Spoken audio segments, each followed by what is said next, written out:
നമസ്കാരം. മലയാളി വാർത്ത ഇൻസൈഡിലേക്ക് സ്വാഗതം. ഇറാനിലെ എണ്ണപ്പാടങ്ങൾ കത്തുന്നു. ആയിരക്കണക്കിന് വർഷങ്ങൾക്കിടെ ചുറ്റുമുള്ള രാജ്യങ്ങളോട് ഇറാൻ തോൽക്കുന്നത് ആദ്യമായെന്ന് American president Donald Trump.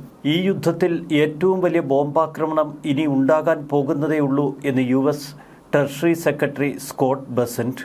US മുന്നിൽ കീഴടങ്ങില്ല, ഇറാൻ ജനത കീഴടങ്ങണമെന്ന ആഗ്രഹം ശത്രുക്കളെ അവരുടെ കുഴിമാടങ്ങളിലേക്ക് നയിക്കുമെന്നും ഇറാൻ പ്രസിഡന്റ് പെസഷ്കിയാൻ.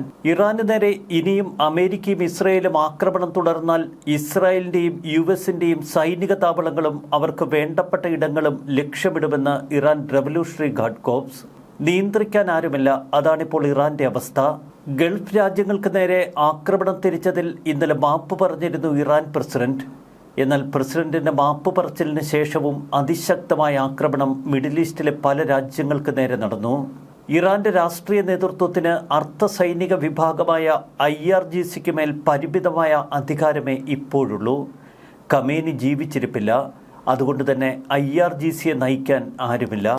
നേരത്തെ ഇറാൻ പരമോന്നത നേതാവിന് മാത്രമേ IRGCക്ക് ഉത്തരം നൽകേണ്ടതുണ്ടായിരുന്നുള്ളൂ. ഇവരുടെ നിയന്ത്രണത്തിലായിരുന്നു രാജ്യത്തെ ബാലിസ്റ്റിക് മിസൈൽ ശേഖരം. പരമോന്നത നേതാവ് ഖമനേയി വധിക്കപ്പെട്ടതോടെ IRGCയുടെ പ്രവർത്തനങ്ങൾ ഏകോപിപ്പിക്കാനുള്ള സംവിധാനങ്ങൾ നഷ്ടപ്പെട്ടു. ഇപ്പോഴിതാ ആക്രമണത്തിനുള്ള ലക്ഷ്യസ്ഥാനങ്ങൾ IRGC സ്വന്തം നിലയ്ക്ക് തെരഞ്ഞെടുക്കുന്നു. ഇറാന്റെ ആക്രമണങ്ങളെ ഒരു വശത്ത് ശക്തമായ അറബ് രാജ്യങ്ങൾ അപലപിക്കുന്നു. ഇനി നിങ്ങളെ കീഴടങ്ങാൻ പോലും ബാക്കി വയ്ക്കില്ല എന്നാണ് അമേരിക്കൻ പ്രസിഡന്റ് ഡൊണാൾഡ് ട്രംപിന്റെ അന്ത്യശാസനം. ഏറ്റവും രൂക്ഷമായ ആക്രമണങ്ങളിലേക്ക് കടക്കാൻ അദ്ദേഹം സെൻട്രൽ കമാൻഡിന് നിർദ്ദേശം നൽകി. ഒപ്പം ഇസ്രയേലിനും.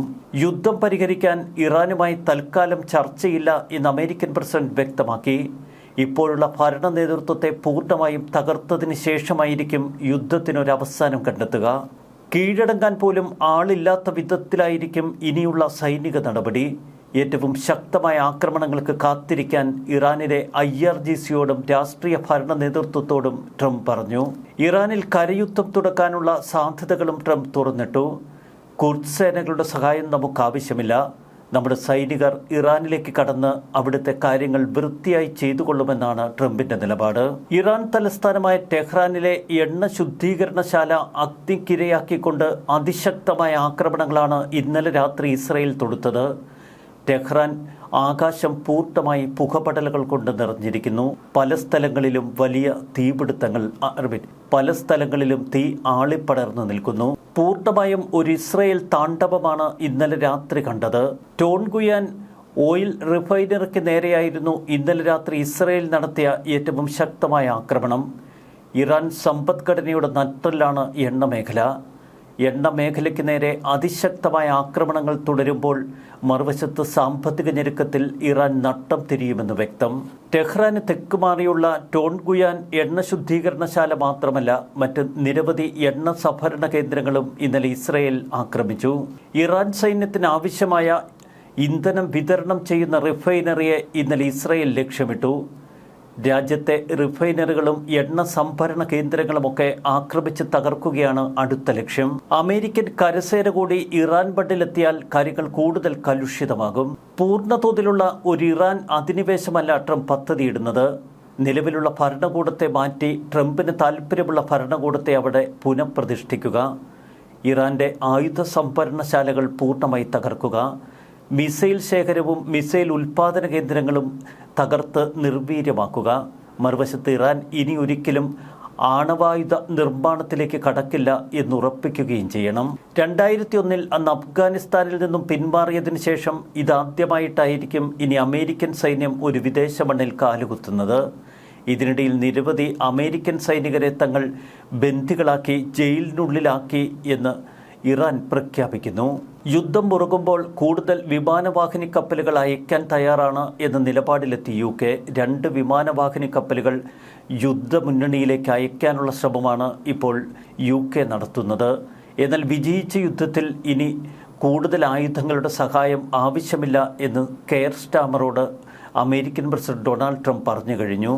2 വിമാനവാഹിനി കപ്പലുകളെ ബ്രിട്ടൻ യുദ്ധമേഖലയിലേക്ക് അയക്കുന്നു എന്ന വാർത്തകളോട് പ്രതികരിക്കുകയായിരുന്നു ഡൊണാൾഡ് ട്രംപ്. തങ്ങളുടെ എല്ലാ കാലത്തെയും വലിയ സഖ്യകക്ഷിയാണ് വൈകിയെങ്കിലും കാര്യങ്ങൾ മനസ്സിലാക്കുന്നതിൽ സന്തോഷമുണ്ട് എന്ന് ട്രംപ് പറഞ്ഞു. ഗൾഫ് രാജ്യങ്ങൾക്ക് നേരെ തങ്ങൾ ആക്രമിച്ചതിൽ മാപ്പ് പറഞ്ഞ ഇറാൻ പ്രസിഡന്റ് പെസഷ്ക്യാനെതിരെ ഒരു വിഭാഗം രംഗത്ത് വന്നു. പെസഷ്ക്യാന്റെ നിലപാട് യുഎസിന് മുന്നിൽ കീഴടങ്ങുന്നതിന് തുല്യമാണ്, ഇത് അംഗീകരിക്കാൻ കഴിയില്ല എന്ന് മതപണ്ഡിതനായ ഹമീദ് റാസ പറയുന്നു. ഇറാനിൽ ഇടക്കാല ഭരണം നടത്തുന്ന മൂന്നംഗ കൗൺസിലിനും യുദ്ധം തുടരണമെന്ന നിലപാടാണ് ഇപ്പോഴുള്ളത്. അമേരിക്കൻ ബേസുകളിൽ ആക്രമണം തുടരുമെന്ന് ഈ കൗൺസിൽ പ്രഖ്യാപിക്കുന്നു. ഹോർമുസ് കടലിടുക്ക് പൂർണ്ണമായും ഇറാൻ പൂട്ടിൽ തന്നെയാണ് ഇപ്പോഴും. ഇതോടെ രാജ്യാന്തര എണ്ണ വിപണിയിൽ ക്രൂഡ് ഓയിൽ വില റോക്കറ്റ് പോലെ കുതിച്ചുയരുന്നു. മിക്ക രാജ്യങ്ങൾക്കും അധികകാലം പിടിച്ചു നിൽക്കാൻ കഴിയില്ല എന്നതാണ് ഇപ്പോഴത്തെ അവസ്ഥ.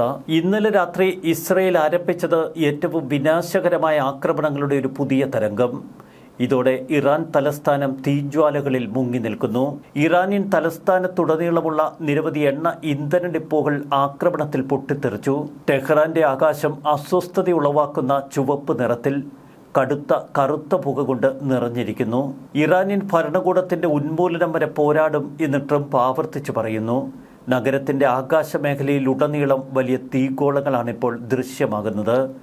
വായുവിൽ കത്തുന്ന ഗന്ധം നിലനിൽക്കുന്നു എന്ന് അവിടെയുള്ളവർ പറയുന്നു. ശനിയാഴ്ചയും ഇറാൻ തങ്ങളുടെ ആക്രമണങ്ങൾ തുടർന്നിരുന്നു. ഖത്തർ, സൗദി അറേബ്യ, ദുബായ് എന്നിവിടങ്ങളിൽ ഡ്രോണുകളും മിസൈലുകളും അവർ വിക്ഷേപിച്ചു. എന്നാൽ എല്ലായിടങ്ങളിലും വ്യോമ ഇന്റർസെപ്ഷനുകൾ ശക്തമായി ഇവയെ നേരിട്ടു. ഭരണകൂടത്തിനെതിരായ സുപ്രധാന ആക്രമണങ്ങളിലേക്ക് കടക്കുന്നു എന്നതാണ് ഇസ്രയേൽ നിലപാട്. നിരവധി ഇന്ധന സംഭരണ സമുച്ചയങ്ങൾ തകർത്തതായി IDF ഔദ്യോഗികമായി പറയുന്നു. രാത്രി പകലായി തോന്നിച്ചു എന്നാണ് പ്രദേശവാസികൾ പറയുന്നത്. വലിയ സ്ഫോടന ശബ്ദങ്ങൾ. ഇറാനുമായുള്ള യുദ്ധം ഞങ്ങളുടെ എല്ലാ ശക്തിയും ഉപയോഗിച്ച് തുടരുമെന്ന് ഇസ്രായേൽ പ്രധാനമന്ത്രി ബെഞ്ചമിൻ നെതന്യാഹു ആവർത്തിച്ചു. ഇറാനിയൻ ഭരണകൂടം ഉന്മൂലനം ചെയ്യാനുള്ള ഒരു വ്യവസ്ഥാപിത പദ്ധതി തങ്ങളുടെ കൈവശമുണ്ട്. ഇറാൻ ഭരണകൂടം തകരും എന്ന ശുഭാപ്തി വിശ്വാസം ഇപ്പോഴും വച്ചുപുലർത്തുകയാണ് ഇസ്രായേൽ. 5 ആഴ്ച കൂടി സംഘർഷം നീണ്ടു നിൽക്കുമെന്നാണ് ഇസ്രായേലിന്റെ കണക്കുകൂട്ടൽ. ഇതിനിടയിൽ ഇറാനിലെ ഉന്നത ഉദ്യോഗസ്ഥർക്കിടയിൽ പ്രത്യേകിച്ച് പ്രസിഡന്റ് മസൂദ് പെസഷ്ക്യാനും റവല്യൂഷണറി ഗാർഡുകളും തമ്മിൽ രൂക്ഷമായ അഭിപ്രായ വ്യത്യാസങ്ങൾ വളർന്നു വരുന്നു എന്ന റിപ്പോർട്ടുകൾ ശക്തമാണ്. സൈനിക നേതൃത്വവും മേഖലയിലെ സേനയും തമ്മിൽ വിച്ഛേദിച്ചിരിക്കുന്നു. ഇസ്ലാമിക് റിപ്പബ്ലിക്കിനെതിരെ നടത്തുന്ന ആക്രമണത്തിന് സമയപരിധി നിശ്ചയിച്ചിട്ടില്ല എന്നാണ് ഇസ്രയേലിന്റെ നിലപാട്. ഭരണകൂടത്തിനുള്ളിൽ പതിറ്റാണ്ടുകളായി ഉണ്ടായിട്ടില്ലാത്ത ആശയക്കുഴപ്പവും അധികാര പോരാട്ടങ്ങളും ഇപ്പോൾ തുടരുന്നു. ഇറാൻ ഒരു പൊട്ടിത്തെറിയുടെ വക്കലാണ് എന്ന് വ്യക്തം. ശനിയാഴ്ച വൈകുന്നേരം ഒരു പ്രസ്താവനയിൽ IDF വക്താവ് ബ്രിഗേഡിയർ ജനറൽ എഫി ഡെഫ്രിൻ പറയുന്നു, സൈന്യം സമീപ ദിവസങ്ങളിൽ ഓപ്പറേഷന്റെ അടുത്ത ഘട്ടത്തിലേക്ക് നീങ്ങും. ഭരണകൂടത്തിന്റെ പ്രധാന ഉൽപാദന കേന്ദ്രങ്ങളിൽ ഞങ്ങൾ ആക്രമിച്ച് വേണ്ടത്ര നാശനഷ്ടം വരുത്തും. ബാലിസ്റ്റിക് മിസൈൽ വാർഹെഡുകളിലേക്കുള്ള സ്ഫോടക വസ്തുക്കൾ നിർമ്മിക്കുന്നതിനുള്ള ഫാക്ടറികൾ, മിസൈൽ ലോഞ്ചറുകൾ ഇവയ്ക്കെതിരെ അതിശക്തമായ ആക്രമണം. മറുവശത്ത് അസംസ്കൃത വസ്തുക്കളുടെ നിർമ്മാണത്തിലുള്ള സമുച്ചയങ്ങൾ, മിസൈൽ എഞ്ചിനുകൾ കലർത്തി കാസ്റ്റ് ചെയ്യുന്നതിൻ്റെ ഫാക്ടറികൾ തുടങ്ങിയ മേഖലകളും ഇപ്പോൾ ഇസ്രയേൽ ആക്രമിക്കുന്നു. നൂറുകണക്കിന് ഇസ്രയേലി വ്യോമസേന വിമാനങ്ങളാണ് ഇറാൻ ആകാശം നിറച്ചു നിൽക്കുന്നത്. ആകാശത്ത് വെച്ച് തന്നെ ഇന്ധനം നിറച്ച് വീണ്ടും പോർജെറ്റുകൾ ആക്രമണം തുടരുന്നു. US സൈന്യം 42 ഇറാനിയൻ നാവിക കപ്പലുകളെയും ഇറാനിയൻ വ്യോമസേനയുടെ വലിയൊരു ഭാഗത്തെയും വീഴ്ത്തി എന്ന് അമേരിക്കൻ പ്രസിഡന്റ് ഡൊണാൾഡ് ട്രംപ് പ്രഖ്യാപിച്ചു. ഇത് അതിശയകരമാണ്. 3 ദിവസത്തിനുള്ളിൽ ഞങ്ങൾ 42 നാവിക കപ്പലുകൾ തകർത്തു. അവയിൽ ചിലത് വളരെ വലുതാണ്. ഇതാണ് നാവികസേനയുടെ ഒടുക്കം. ഞങ്ങൾ അവരുടെ വ്യോമസേനയെ തകർത്തു, അവരുടെ ആശയവിനിമയ സംവിധാനങ്ങളെ തകർത്തു. ഇറാൻ നേതാക്കളെക്കുറിച്ചും ഭരണകൂടത്തെക്കുറിച്ചും ട്രംപ് വിശദീകരിക്കുന്നു. അവർ മോശം ആളുകളാണ്, വെറും മോശം ആളുകൾ, കൊള്ളരുതാത്തവർ. ഒരു ആണവായുധത്തിന് വളരെ അടുത്തെത്തിയിരുന്നു അവർ. 12 ദിവസ യുദ്ധത്തിൽ അവരുടെ ആണവ കേന്ദ്രങ്ങളിൽ US ആക്രമണം നടത്തി. ഇത്തരമൊരു ആക്രമണം നടത്തിയില്ലായിരുന്നു എങ്കിൽ 8 മാസം മുൻപേ ഇറാൻ ആണവശേഷി കൈവരിക്കുമായിരുന്നു. അവർക്ക് ഭ്രാന്താണ്, അതവർ ഉപയോഗിക്കുന്നു. ഒക്ടോബർ 7-നും അതിനുശേഷവും നോക്കുമ്പോൾ 47 വർഷമായി അവർ ചെയ്ത എല്ലാ കൊലപാതകങ്ങളും വെച്ച് നോക്കുമ്പോൾ ഇത് നേരത്തെ ചെയ്യേണ്ടതായിരുന്നു എന്ന് ട്രംപ് നിലപാട് വ്യക്തമാക്കുന്നു. ഭൂമിയിലെ ഏറ്റവും ദുഷ്ടരായ ആളുകളാണവർ. അവർ കുഞ്ഞുങ്ങളുടെ തലകൾ വെട്ടിമാറ്റുന്നു, സ്ത്രീകളെ 2ആയി വെട്ടിമുറിക്കുന്നു. 2021 ഒക്ടോബർ 7 നോക്കൂ. കഴിഞ്ഞ 47 വർഷമായി അവർ ചെയ്തതൊക്കെ ഒന്ന് തിരിഞ്ഞു നോക്കൂ. എയർഫോഴ്സ് വണ്ണിൽ മാധ്യമപ്രവർത്തകരോട് സംസാരിക്കുകയായിരുന്നു അമേരിക്കൻ പ്രസിഡന്റ്. ഇറാനിലേക്ക് കടന്ന് ആക്രമണം നടത്തുമെന്ന് ഇടയ്ക്ക് കുർദ് സേന പ്രഖ്യാപനം നടത്തിയിരുന്നു. ഇതിനെ അമേരിക്കൻ പ്രസിഡന്റ് ഡൊണാൾഡ് ട്രംപും സ്വാഗതം ചെയ്യുകയും ചെയ്തു. എന്നാൽ കുർദുകൾ ഇറാൻ യുദ്ധത്തിൽ പ്രവേശിക്കാൻ അമേരിക്ക ആഗ്രഹിക്കുന്നില്ല എന്ന പുതിയ നിലപാടാണ് ഇപ്പോൾ ട്രംപ് മുന്നോട്ട് വയ്ക്കുന്നത്. ഇറാനിൽ ചെയ്യേണ്ട കാര്യങ്ങൾ അമേരിക്കൻ സേന തന്നെ അങ്ങ് ചെയ്തു തീർക്കും. ട്രംപിന്റെ ഉഗ്ര കമാൻഡുകൾ, മറുവശത്ത് ഇസ്രായേലിന്റെ അതിരൂക്ഷമായ ആക്രമണം, ഇറാനെതിരെ തീമഴ പെയ്യിക്കുന്ന ഒരു പുതുദിനം കൂടി. ന്യൂസ് ഡെസ്ക് മലയാളി വാർത്ത ഇൻസൈഡ്.